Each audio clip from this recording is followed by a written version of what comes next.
सरकार जदि आम दाबी गुड़िक पूरण न करते आगामी दिन में प्रत्येक ब्लॉक स्तर में आंदोलन कर जिला स्तर में हम आउ थे विधानसभा घेरा हम 24 घंटिया पूरा पूरी चलो आंदोलन धर्मघट चलो।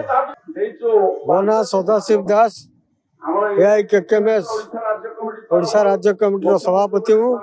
तेणु आज जो मुख्य दाबी गुड़िक आंदोलन चली एमएसपी प्रत्येक फसल मिनिमम सपोर्ट प्राइस अर्थात प्रत्येक फसल न्यूनतम सहायक मूल्य आईनगत ग्यारंटी सरकार दिंतु यहाँ मुख्य दाबी।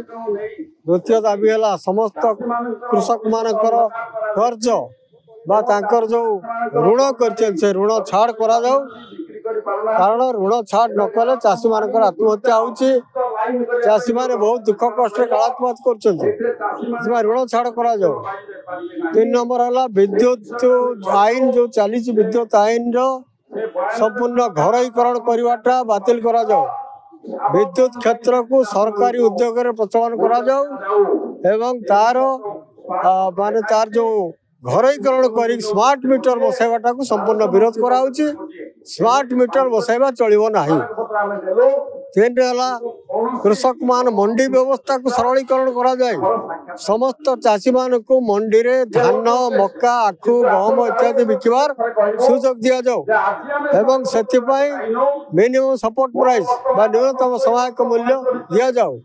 4 समस्त कृषि फसल जो फलुची जो सार बिहन कटनाशक लगुच से 75% रिहाती रे जोगे दि जाऊ। 4 समस्त चाष जमी को जलसेचन बंदोबस्त करा जाऊ।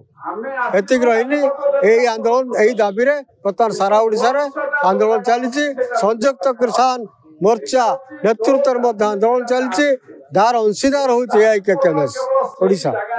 अतिरिक्त सचिव विशेष किसी कही पार ना सी रखिले आम दायीपत्र रखिले सी मुख्यमंत्री सहित आलोचना करेंगे कलापर से आम खबर देवे आम आउथर डेलीगेशन जीवु जाकि सहित मिसबू मिसिक आलोचना करेंगे विषय। आगामी पदक्षेप सरकार जदि आम दाबी गुड़िक पूरण न करते आगामी दिन में प्रत्येक ब्लॉक स्तर में आंदोलन कर जिला स्तर में हम आउ थे विधानसभा घेरा हम 24 घंटिया पूरा पूरी चलो आंदोलन धर्मघट चलो।